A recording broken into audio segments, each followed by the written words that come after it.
Hello, everyone. Welcome to our exciting new journey designed specifically for certified nursing assistants, or CNAs, looking to master the National CNA Exam. Are you ready to confidently tackle every question and truly understand the principles of excellent patient care? In this series, we're breaking down 25 essential practice questions, just like the ones you'll see on the actual exam. Each question comes with a detailed, clear explanation, helping you not just memorize, but truly grasp the why behind every answer. This isn't just about passing an exam. It's about building a strong foundation for your vital career in healthcare. So if you're serious about excelling and making a real difference, you're in the right place. Let's get started. Question 1. A CNA is assisting a resident with dysphagia during mealtime. Which action is most appropriate? The options are A. Encourage the resident to talk during the meal to stimulate swallowing. B. Offer liquids frequently throughout the meal to clear the mouth. C. Ensure the resident is in an upright position, 90 degrees, during and after the meal. D. Provide large, easily manageable bites of food to minimize chewing effort. The correct answer is C. Explanation. For residents with dysphagia, which means difficulty swallowing, maintaining an upright position of 90 degrees during and for at least 30 minutes after meals helps prevent aspiration. Talking during meals or offering liquids frequently might increase the risk of aspiration. Large bites are also a choking hazard. Small, frequent bites are safer. Question 2. Which of the following is an example of objective data? A. Resident states, "I feel nauseous." B. Resident complains of a headache. C. Resident's skin is warm and flushed. D. Resident reports feeling dizzy when standing up. The correct answer is C. Explanation.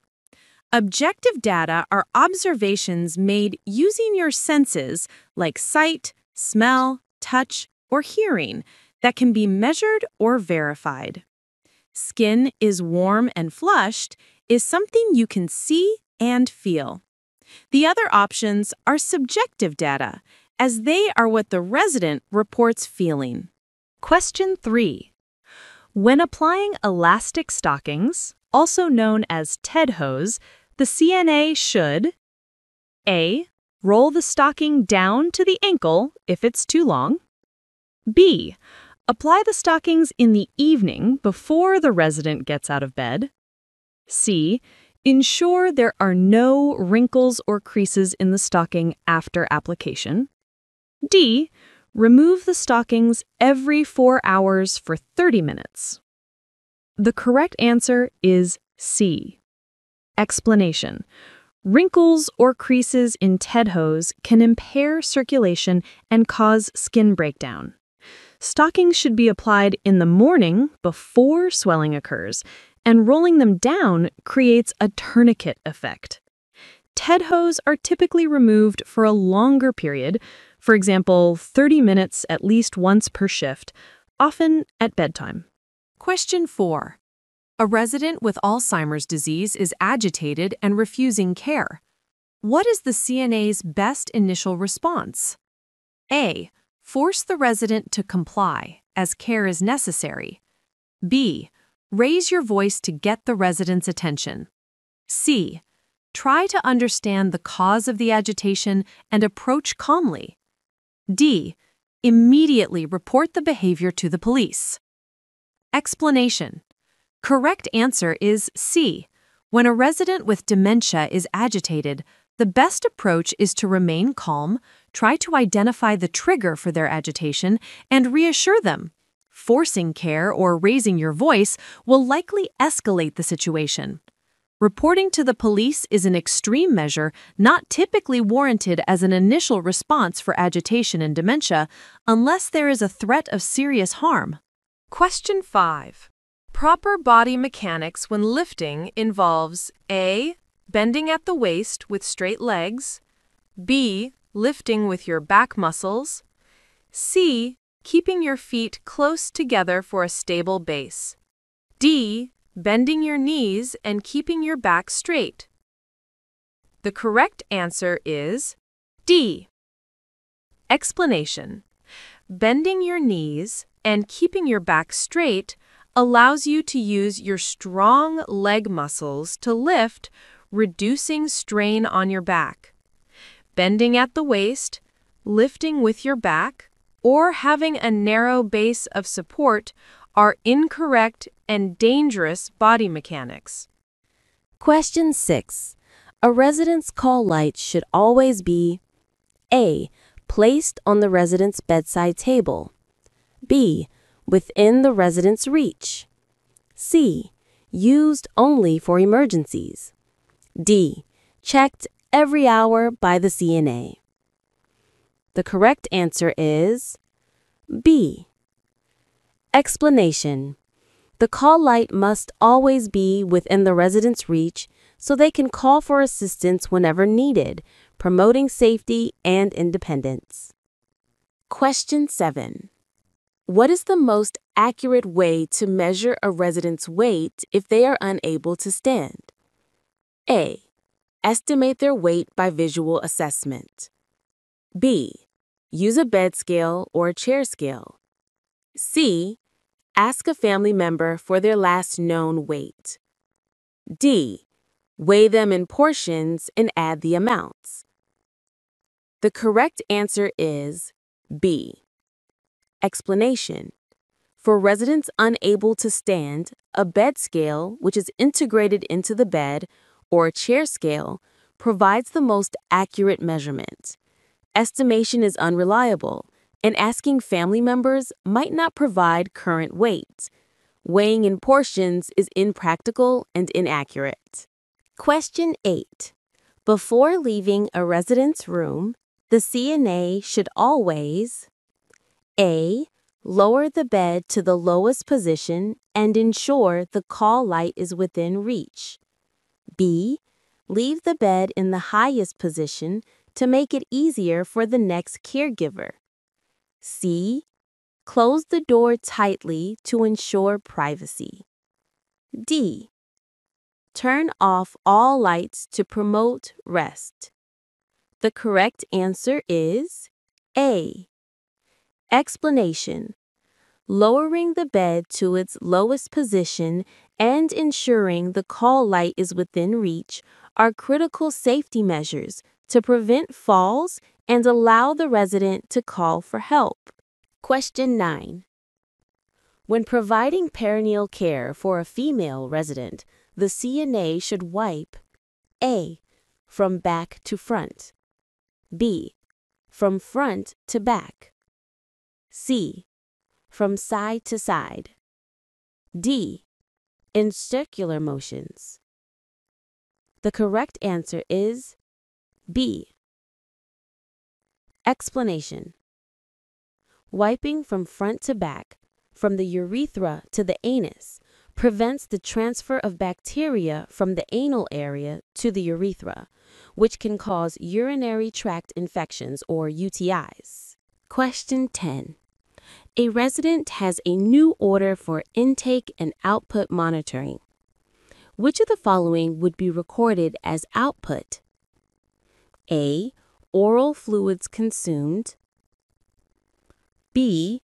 Intravenous or IV fluids administered, C. Urine, emesis, which is vomit, and wound drainage, D. Food consumed during meals.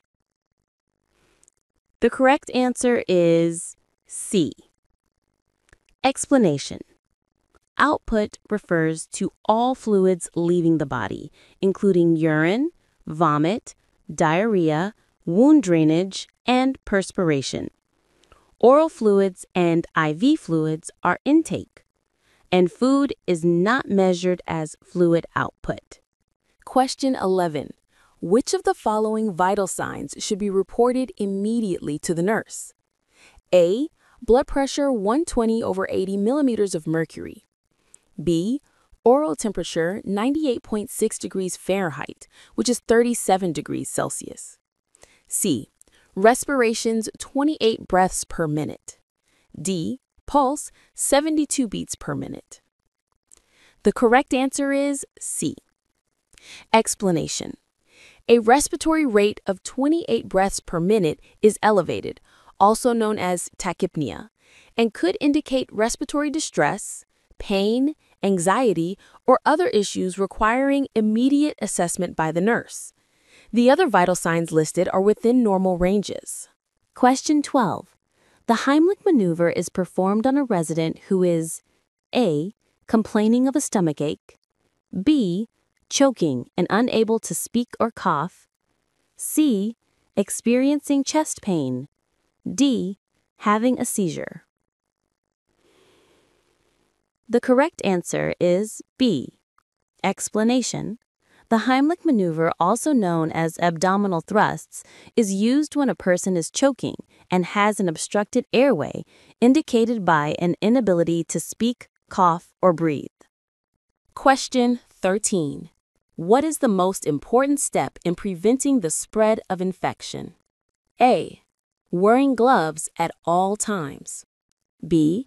Washing hands frequently and thoroughly. C. Isolating all residents with infections. D. Using hand sanitizer instead of washing hands. The correct answer is B. Explanation. Hand washing is the single most effective method to prevent the spread of infection. While gloves are important, they do not replace hand washing. Not all infections require isolation, and hand sanitizer is an alternative, not a replacement, for proper hand washing, especially when hands are visibly soiled. Question 14. A resident who is ambulatory means they A. Are confined to bed, B. Use a wheelchair for mobility, C. Can walk independently or with assistance, or D. Require total assistance with transfers. The correct answer is C. Explanation. Ambulatory means able to walk. This can be independently or with the use of assistive devices like canes or walkers, or with the physical assistance of a caregiver. Question 15. Which action demonstrates respect for a resident's privacy? A. Leaving the room door open when providing personal care. B. Knocking before entering a resident's room. C. Discussing the resident's condition with other residents. D. Sharing personal information about the resident with visitors. The correct answer is B. Knocking before entering a resident's room and waiting for permission shows respect for their personal space and privacy. Leaving the door open, discussing conditions with other residents, or sharing information with visitors violates privacy. Question 16. When assisting a resident with the weak right side to ambulate, the CNA should stand A. On the resident's strong left side, B. On the resident's weak right side, C. Directly in front of the resident, D. Behind the resident holding their shoulders.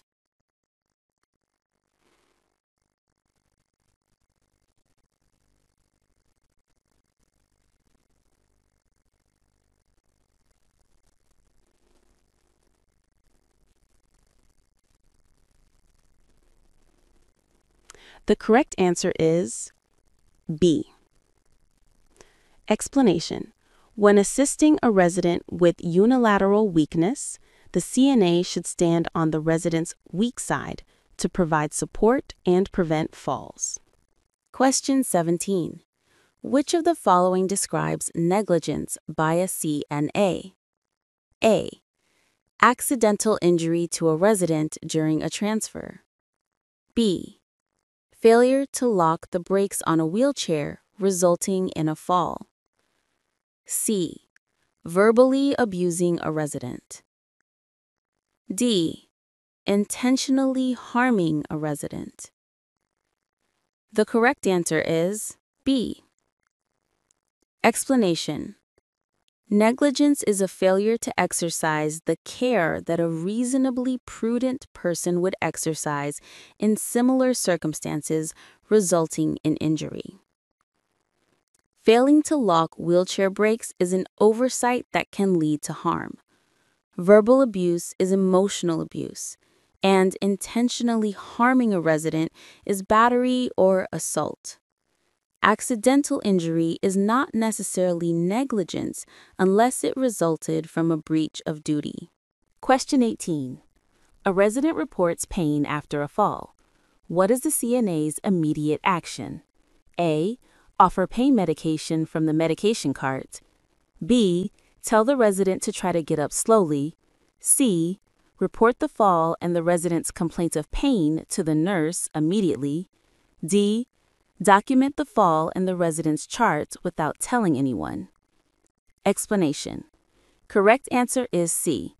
After a fall, the resident must be assessed by the nurse for injuries.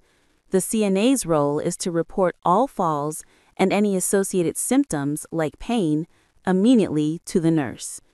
CNAs do not administer medication or encourage residents to move after a fall until assessed. Question 19. What is the purpose of ROM, range of motion exercises? A. To increase muscle strength for competitive sports. B. To prevent contractures, improve circulation, and maintain joint mobility. C. To help residents lose weight. D. To assess a resident's pain tolerance. Explanation. Correct answer is B.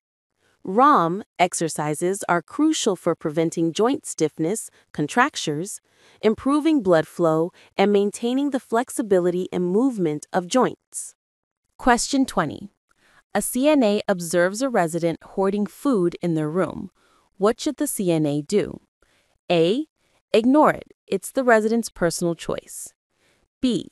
Gently remind the resident that food should be eaten in the dining room. C.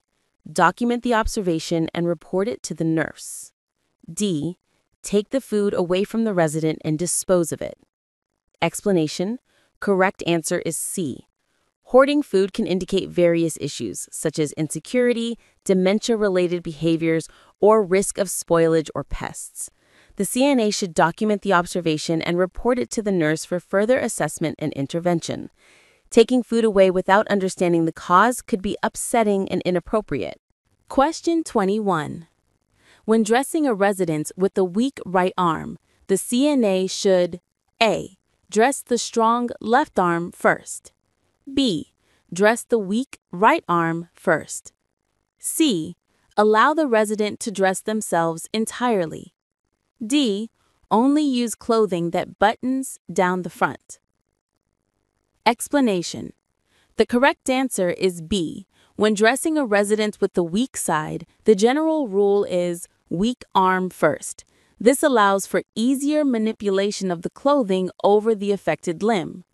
When undressing, it's strong arm first.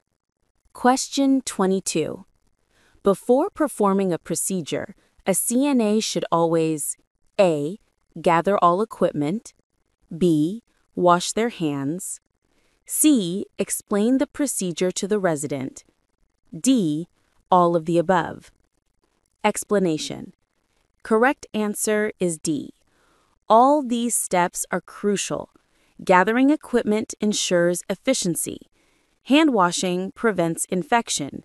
And explaining the procedure promotes resident cooperation, reduces anxiety, and respects their autonomy.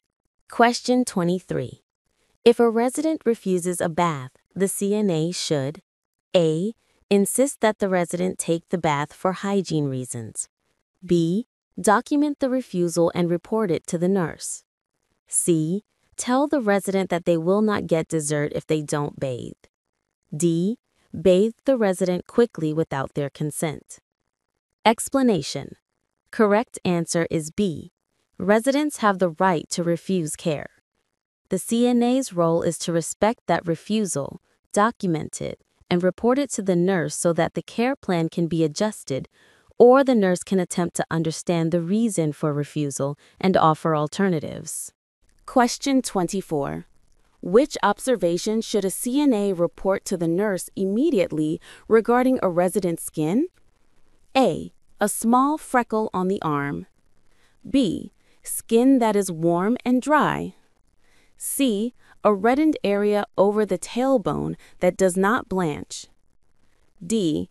Minor bruising on the leg from a known bump. Explanation. Correct answer is C.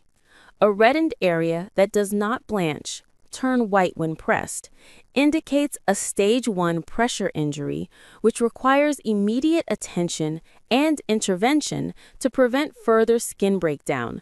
Freckles, warm, dry skin, and minor bruising from a known cause are generally not urgent.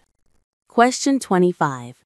The correct way to identify a resident before providing care is to A. Ask, "Are you Mr. or Ms. last name?" B. Check the resident's wristband and ask for their name and date of birth. C. Look at the name on the door of the resident's room. D. Recognize the resident from previous interactions. Explanation. Correct answer is B. The most reliable and accepted method for resident identification is to check their wristband and ask them to state their name and date of birth. This uses two identifiers and verifies the resident's identity against their documented information, preventing errors. Only asking their name could lead to errors if the resident is confused. And that brings us to the end of our 25 practice questions. We hope this session has not only boosted your knowledge, but also your confidence for the National CNA exam. Remember, every question you've reviewed, every explanation you've understood, brings you one step closer to achieving your certification and becoming the exceptional healthcare professional you're meant to be. If you found this content valuable and you're committed to your success, we invite you to subscribe to our channel and hit that notification bell so you don't miss any of our upcoming study guides and practice sessions. Your support helps us create more essential resources for dedicated CNAs like you. Share this with your fellow students, leave us a comment with your thoughts, and let's build a community of empowered and highly skilled nursing assistants. Keep studying, keep learning, and we'll see you in the next video.